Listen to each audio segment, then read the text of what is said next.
Bueno, chicos, entonces, empezamos nuestro curso de análisis 2 con el planteamiento del método de análisis matricial. Ya ustedes vienen de análisis 1 conociendo ciertas metodologías de solución de estructuras, particularmente cross, me dijeron en la sesión pasada, me dijeron que ángulos de giro, algunos de formaciones compatibles, algunos otros se fueron por el lado de viga conjugada, algunos otros se fueron por el lado de ecuación de los tres momentos, ¿cierto? Aparte, también previamente conocían métodos de estática, pero todo el objetivo siempre en análisis estructural va a ser llegar a una solución de unas estructuras. Y la solución de las estructuras está orientada a llegar a obtener unos diagramas de axiales, cortantes, momentos, diagramas de fuerzas internas. ¿Alguien está escribiendo en el chat? Con el chat.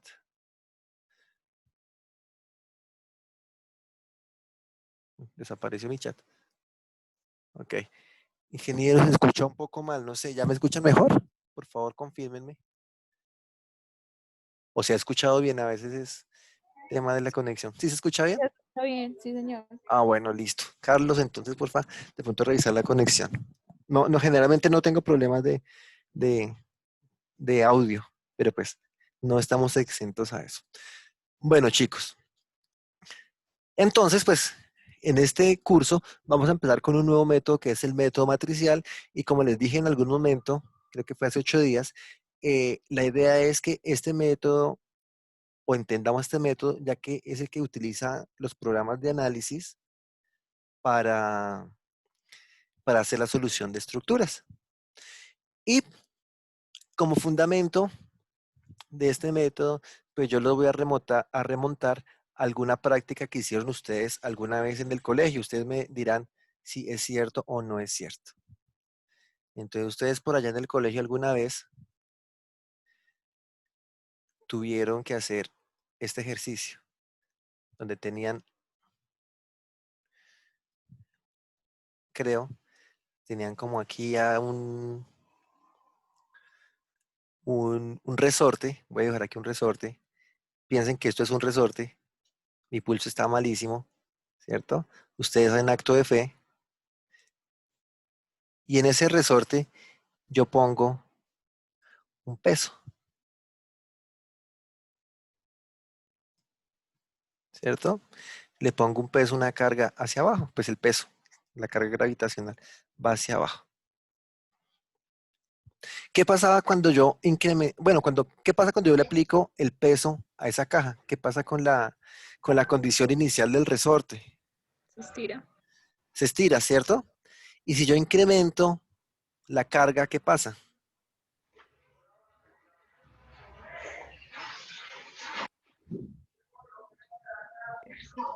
El resorte ya no se vuelve a, o sea, se deforma. No, bueno, digamos, ese es un buen punto. Aquí vamos a hacer una consideración. Dependiendo de la K, ¿cierto? De la K, del coeficiente del resorte. Acá vamos a hacer una consideración.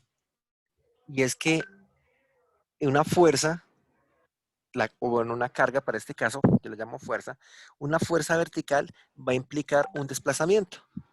Si yo incremento mi fuerza, mi desplazamiento va a incrementar. Si reduzco mi fuerza, pues mi desplazamiento va a reducir. Entonces, eso es lo que yo quiero demostrar aquí en esta línea roja. ¿Sí? Voy a presentarme ahorita solamente en una curva de fuerza versus desplazamiento, donde tengo esa línea roja, que es una relación de proporcionalidad. Y esa relación de proporcionalidad es esa K. ¿Y qué es esa K? La rigidez del material. Es la rigidez del material. Para este caso, Sería la pendiente. sería la pendiente de esa curva. ¿De acuerdo? Entonces, esa constante de proporcionalidad me dice que a mayor fuerza, mayor desplazamiento, a menor fuerza, menor desplazamiento. Básicamente es eso. ¿Cierto? Alguien me dijo, se me deforma, ya no me carga más. Bueno, vamos a tener aquí una limitación, es que vamos a trabajar solamente en el rango elástico. Ya condiciones de inelasticidad las trabajamos más adelante. Vamos a ver cuándo es que se presenta. ¿De acuerdo? Entonces vamos a decir que vamos a tener unos desplazamientos tales o unas fuerzas tales que los desplazamientos siempre van a ser recuperables. Ese es nuestro principio con el que vamos a manejar este método. ¿De acuerdo? Listo. Ese es mi resorte número 1 o es la curva roja que estamos presentando acá. Esta curva roja. Ahí. Pero resulta que ustedes así muy ingeniosos durante esa misma práctica de laboratorio en el colegio, dijeron, no, yo tengo otro resorte. Cada uno hicieron grupos de a 3, cada uno llegó con un resorte y dijeron, yo me voy con mi resorte número 2. ¿Qué pasa en el resorte número 2? ¿Qué me pueden decir ustedes?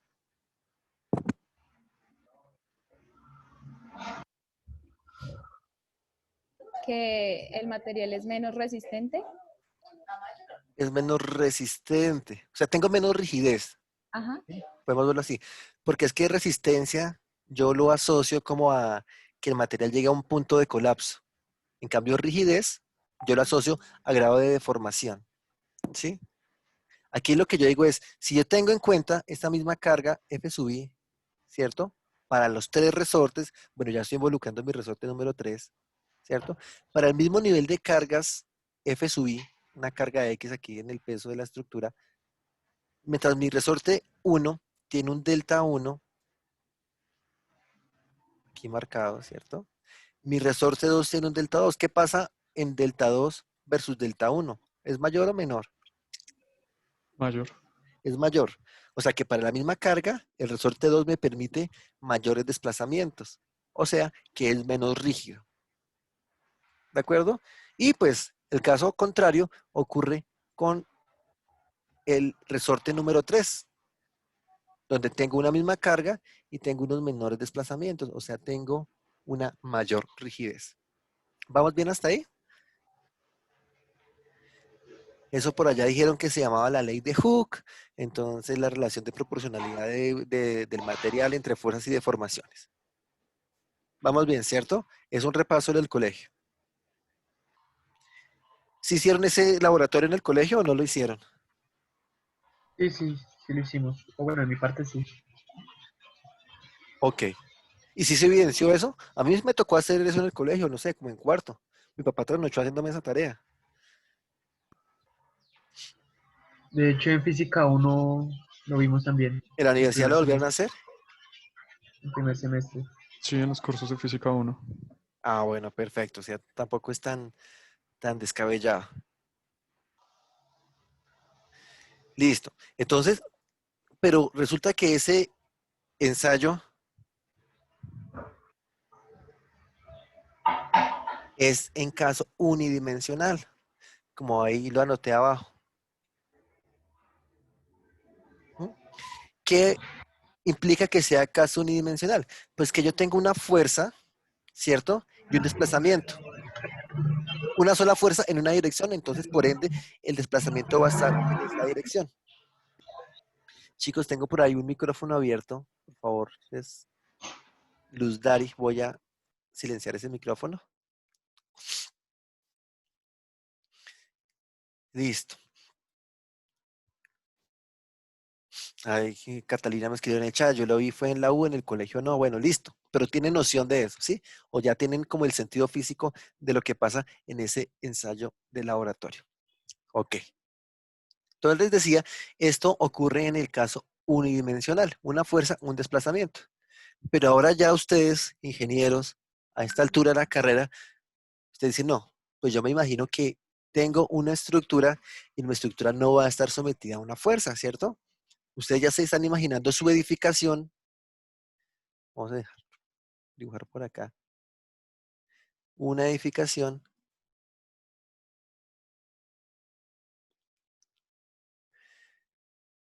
Jonathan no escucha nada. ¿Los demás sí me escuchan? Sí, ingeniero. Ingeniero. ¿Sí? Sí, Sí, señor. señor. Ahí se escucha bien. Ok. Bueno, igual ustedes saben que yo les voy a subir estos videos a YouTube más tarde para que los puedan revisar. Entonces le voy a escribir a Jonathan. O si alguien me Profe, da, señor. a veces, dile que desactive y vuelva a activar el micrófono de él y ya eso como que activa también el audio. Ok. O sea, a mí me pasa así.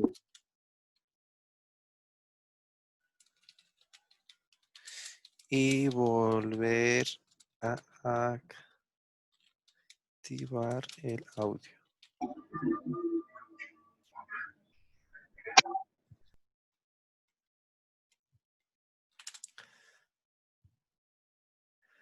Entonces, bueno, listo. Entonces tengo mi estructura. Ya ustedes saben que en una estructura pues yo tengo diferentes tipos de carga, ¿no? Pues ustedes ya se imaginan un pórtico y en ese pórtico pues yo tengo unas cargas, digamos unas cargas gravitacionales pueden ser, ¿cierto? Unas cargas asociadas al peso, ¿cierto? Unas cargas asociadas a la carga viva, la gente circulando en una estructura, como para que no nos quede tan descontextualizado el ejercicio. Y pues adicionalmente yo puedo tener unas cargas laterales, ¿cierto? Cargas de viento sobre la estructura, cargos de sismos sobre la estructura, ¿sí? Entonces nuestro sistema unidimensional que estamos viendo ya lo vamos a dejar de ver unidimensional y ya empezamos a hablar de un sistema tridimensional, ¿cierto? O un sistema espacial, donde yo aquí estaba planteando inicialmente una fuerza, un desplazamiento en el sentido de la fuerza. Si era una fuerza axial, pues el desplazamiento iba en ese sentido. Si es una fuerza transversal, pues el desplazamiento va en ese sentido. ¿Cierto que sí? Ahora pues me va a tocar es revisar qué es lo que pasa cuando tengo unas condiciones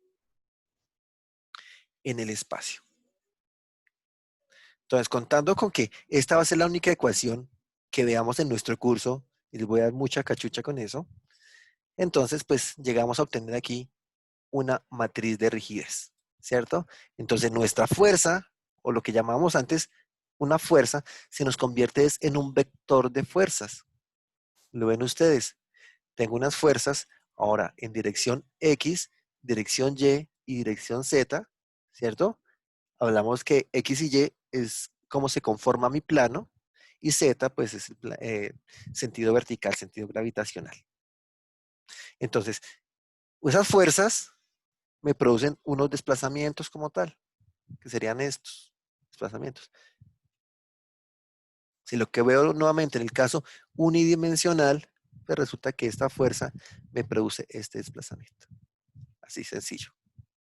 Si mi fuerza es en X, me produce desplazamiento en X, en Y, Z, Z. ¿Sí? Pero adicionalmente, pues, cuando yo empujo una estructura, también ya me van a empezar a producir giros. Entonces, por esa razón, ya involucro momentos. ¿Cierto? Y momentos, la deformación cuando yo aplico momentos son giros. ¿Cierto? Entonces ya es cuando empezamos a hablar de un sistema espacial, unos vectores de fuerzas, unos vectores de desplazamiento, ¿cierto? Y esa constante proporcionalidad, que antes era un valor K, ahora se me convierte en una matriz de rigidez, como bien lo dijo Andrés. ¿Sí? En el resorte, volvamos un momento al resorte. ¿De qué depende la rigidez del resorte? Del material. ¿De la carga? No, de la carga no. Del material, ¿no? Del material, sí, depende del material. ¿De qué más? La densidad, De la densidad, Pues de la La, rigidez. No, no la sé. temperatura, de la temperatura. La rigidez del resorte no puede depender de la rigidez. El módulo de elasticidad. El módulo de elasticidad ya está asociado al material. Depende básicamente, cuando me dijeron hace un momento, bueno, la temperatura puede llegar a afectar, pero digamos que como nuestros ensayos son a temperatura constante, por la forma, depende de la forma, puede llegar a depender de la forma. por la Pero inercia. podemos hablar de más como de la geometría, No, bueno, sí. ¿sí? De la geometría y del material. Entonces, por eso ahí yo estoy poniendo que mi matriz de rigidez depende de unos parámetros. ¿Se acuerdan? El módulo de elasticidad es una variable asociada como tal al material, ¿cierto? Esta E depende del material. ¿Se acuerdan cómo se obtiene ese módulo de elasticidad? Ese, donde me acuerdo, se utiliza el 15% de la gráfica de esfuerzo de formación y es la pendiente. En concreto, ¿no? Sí, el concreto. Pero digamos, en general, yo tengo una curva de esfuerzo de formación del material que sea y es la pendiente que se me genera en esa relación. ¿De acuerdo? Esta esta G que se ve acá es el módulo de corte. Me dijo aquí Gregorio en el chat, es la pendiente de la zona elástica, la elasticidad. Sí, es la pendiente de la zona elástica. Pero ahí yo tengo como cierto recelo cuando hablo de monoelasticidad, particularmente del concreto. Voy a hacer aquí una curva, esfuerzo de formación del concreto. Bueno, voy a tratar de hacer una curva. ¿Sí? Es más o menos como así.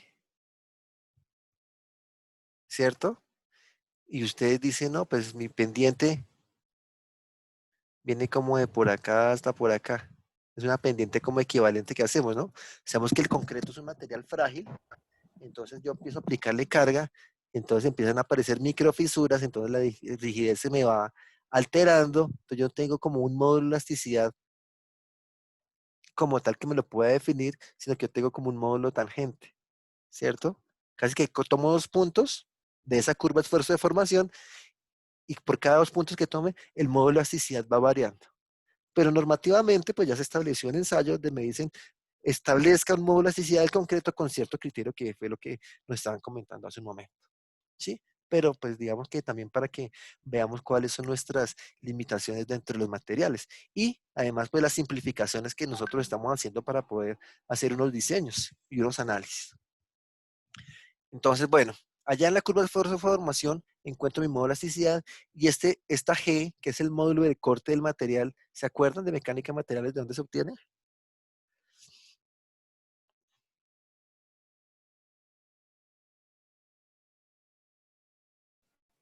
Es con una relación entre el módulo de elasticidad y la relación de Poisson.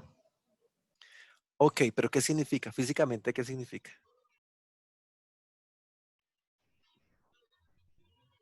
¿Lo recuerdan?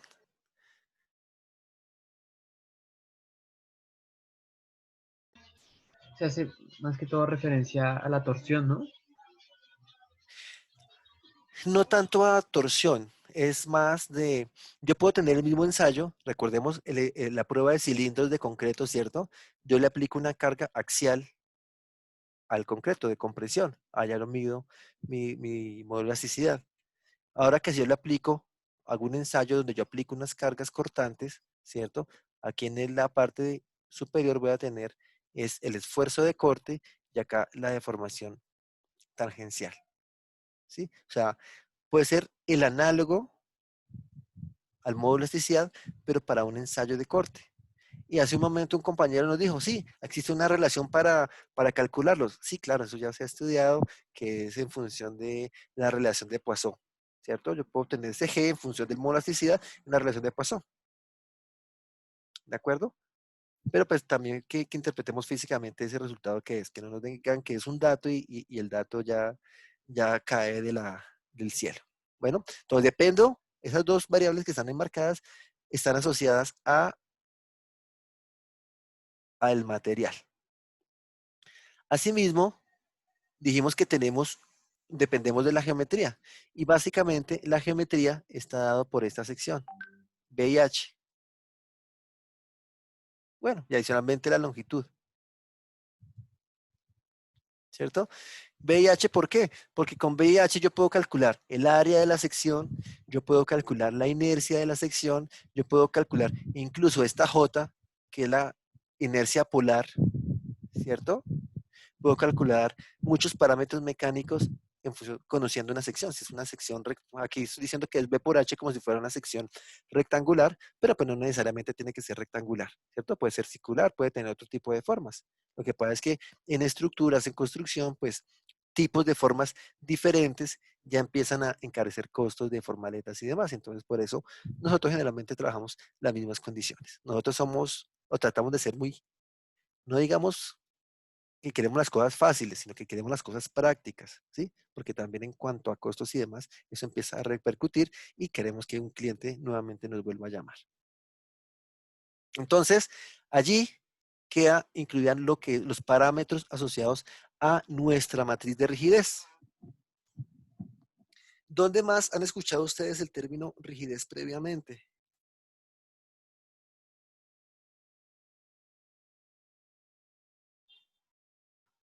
¿En algún otro método?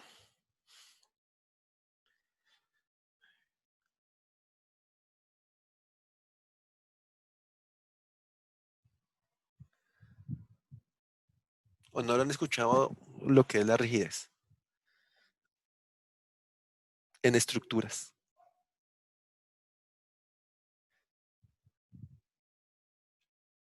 ¿No? ¿Se fueron? ¿Se fueron? Lo que he No, no, escuchado señor. es que tiene que ver mucho con la utilidad del material, la cantidad de carbono, no me acuerdo muy bien. Ajá. Va en cuanto a la utilidad del material, ahí se puede relacionar con la rigidez. Pero ya es más rigidez como tal de material. Aquí estamos hablando rigidez de la estructura. Obviamente la rigidez del material está asociada a la rigidez de la estructura. La rigidez del material está aquí dada por este módulo de elasticidad. ¿Sí? Ahorita lo que vamos a decir es que nuestra estructura no está compuesta por un solo elemento, necesariamente, ni por un solo material, necesariamente, sino que puede tener varias consideraciones. Entonces, lo que vamos a hacer es tener como una rigidez conjunta de todos los materiales, de cómo interactúan. ¿Sí? Por eso digo, es así como SAP llegaría a trabajar. ¿De acuerdo? Muy bien. Entonces, ya tenemos, estamos hablando de una matriz de rigidez. Entonces, vamos a empezar por un protocolo que yo les doy, ¿cierto? No sé, le toman un pantallazo, se lo aprenden de memoria, pero muy seguramente que al finalizar de este primer corte ya se lo van a saber de memoria de cómo es el procedimiento para solución de estructuras, de análisis matricial. ¿Sí? Primero, organizar la topología de los elementos. Ustedes, yo sé que algunos, los que vienen conmigo, ya lo saben, pero ¿conocen el término topología? ¿A qué hace referencia el término topología?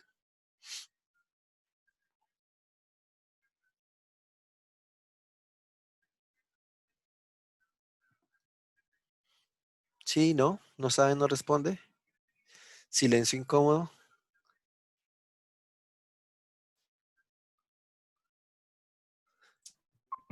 Como la geometría, como Geometría. Pues la topología, digamos que lo que hace es que me resume las condiciones de mi ejercicio en cuanto a geometría, secciones, parámetros mecánicos como tal, ¿sí? Vamos a verlo, cómo lo ponemos cómo lo aterrizamos, ¿sí? Pero básicamente es como tabular toda la información mecánica que yo, bueno, incluso yo también podría incluir las cargas. ¿Cómo puedo yo tabular la información de mi estructura?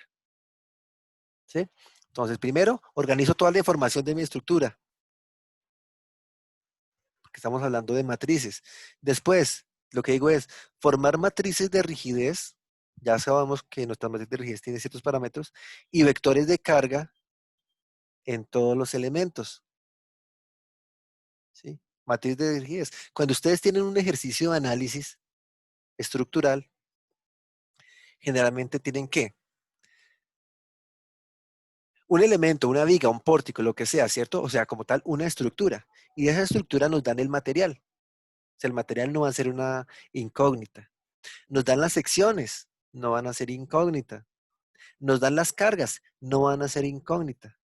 Entonces, con base en eso, y en esta ecuación que yo tengo aquí abajo, de fuerza es igual a rigidez por desplazamiento, o si la quiero ver matricialmente, acá, un vector de fuerza, yo tengo todas mis fuerzas externas, ¿cierto? Tengo todos los parámetros que me permiten calcular la matriz, ¿cierto? Materiales, secciones y demás. Mi única incógnita van a ser los desplazamientos. ¿Sí? Entonces, por esa razón decimos aquí en el segundo punto que yo puedo formar matrices de rigidez de todos los elementos y vectores de carga local de todos los elementos. ¿Sí? Importante aquí que digamos que es local, porque yo tengo dos sistemas de coordenadas, un sistema local hecho para cada elemento y un sistema global hecho para toda la estructura. Después, lo que hago es, ese transportar es como entre comillas, ¿sí? Transportar matrices de rigidez y vectores de carga de sistema local a sistema global. ¿Sí? ¿Por qué digo que transportar es como entre comillas? Porque lo que yo hago es rotar, llevar todo a un mismo sistema de coordenadas. Entonces, más que transportar, yo podría decir que es rotar de mi sistema local a mi sistema global. ¿Con qué fines que yo llevo?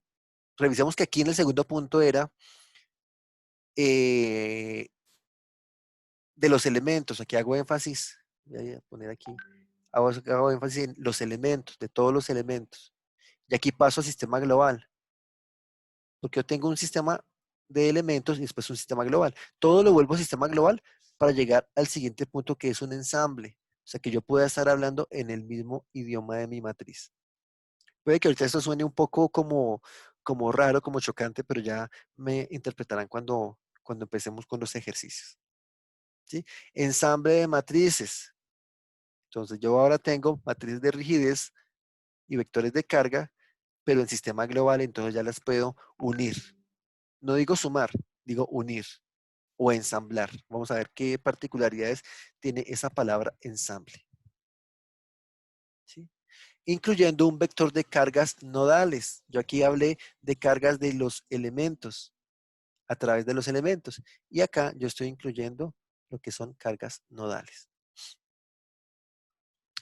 Posteriormente, cuando yo tengo todo mi sistema armado, o sea, todo mi sistema de fuerzas, tengo mi matriz de rigidez de la estructura como tal, pues ya dijimos, tenemos que hacer una reducción del sistema y solucionarlo. Me voy a saltar aquí este paso. ¿Qué es lo que yo soluciono? Soluciono los desplazamientos. Ya conozco las fuerzas, ya conozco las rigidez, pues me toca resolver cuáles son los desplazamientos de mi estructura. Pero resulta que en mi estructura todos los desplazamientos no son desconocidos. ¿Yo qué desplazamientos conozco en mi estructura? Chicos,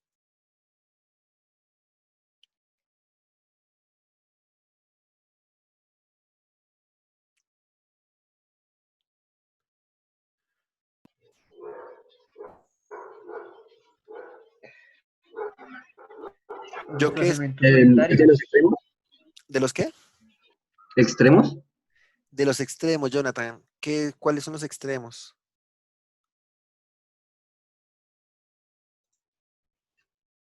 Cuando está fijo en pollo, empotrado, ¿no? ¿Y qué pasa?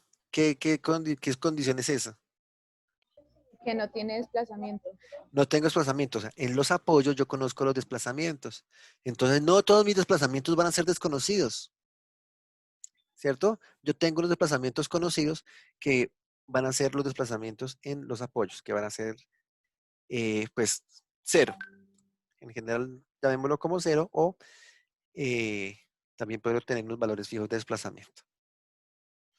Y después, cuando yo tengo los desplazamientos, pues me devuelvo a mi sistema local diciendo que cuando se me deforma uno de esos elementos, va a tener unas acciones internas en sistema local.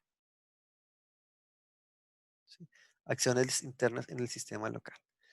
Entonces, para que lo veamos más a grosso modo, yo vengo de una condición donde trabajo, vamos a otro color, donde trabajo información de los elementos, ¿cierto? Aquí estoy en la fase de elementos, después vuelvo, todo lo que está abajo es fase de estructura como tal, y al final vuelvo nuevamente a ver qué es lo que pasa con los elementos.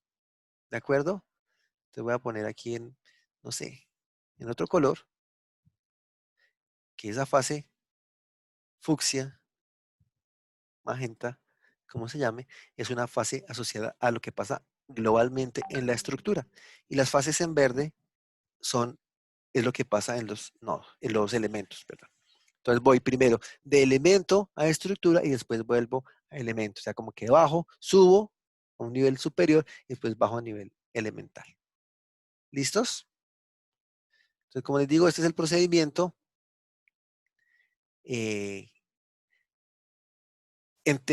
Haciendo los ejercicios muy seguramente se aclaran todas las dudas, aunque muchas veces aquí ya para ustedes es lo suficientemente claro.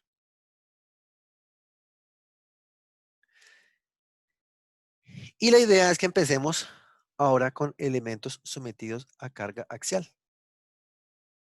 ¿Sí? Este es el propósito de la clase de hoy. Uno, pues saber qué es lo que vamos a hacer. Y dos, empezar por el elemento más básico que existe. Es un elemento sometido a carga axial, donde tengo mi elemento con dos nudos, ¿cierto? Un elemento de una longitud L, con un nudo inicial y un nudo final, I, J. Y este elemento pues tiene un material asociado E y una sección. En general, voy a decir que es de B por H, pero en general puede ser cualquier sección. Y resulta que como tengo carga axial, pues a este elemento yo le puedo poner una carga en el nudo inicial, ¿cierto? Y lo que me pasaba, voy a mirar aquí localmente, lo que pasaba con mi dinamómetro. Si yo le aplico la carga a ese nudo I, pues muy seguramente ese nudo I va a tener un desplazamiento, ¿cierto? La misma condición del resorte. Y ahora que si yo le aplico una carga solamente al nudo J, ¿cierto? Voy a tapar lo que pasa en el nudo I. Si le aplico una carga al nudo J, pues ese nudo J va a tener un desplazamiento. Y ese desplazamiento va a ser, pues, si hablo de elemento axial, va a ser en la dirección de la carga, ¿sí? Un elemento axial tiene la particularidad que la carga está alineada con el eje principal del elemento. Entonces estamos diciendo que ese eje, ese elemento axial más bien tiene un centroide y la carga está asociada, o más bien está en la dirección o está localizada sobre ese centroide. ¿Sí? ¿Por qué hago esa salvedad? Porque si yo no tuviera mi carga axial en ese centroide, sino que la estuviera desplazada, sencillamente me genera un momento. Y ya el momento implica flexión. Y pues para flexión dejamos la siguiente sesión. Bueno, no es la siguiente necesariamente, una sesión posterior. ¿Sí? Entonces decimos que pues ese desplazamiento, ustedes ya por mecánica de materiales lo recuerdan, que ese desplazamiento axial yo lo puedo calcular, que aquí lo tenemos como delta, aquí lo tengo como un índice U, en general U, yo le puedo calcular como una carga axial por una longitud dividido entre E sobre A. ¿Sí lo recuerdan? De mecánica de materiales. Sí, señor. Señor. Que Sí, dice señor. que es la ecuación de la pelea. Yo no sé por qué la llaman así, pero charro me parece charro. Aquí no hay que pelear. ¿Sí? Entonces tengo que mi deformación es directamente proporcional a la carga, mayor deformación, mayor longitud tengo mayor deformación, pero si tengo una mayor sección, pues tengo una menor deformación. Si tengo un material más rígido, tengo una menor deformación. ¿Sí? Chicos, se nos va a cerrar en ese momento la sesión. Volvamos a ingresar con el mismo link, por favor.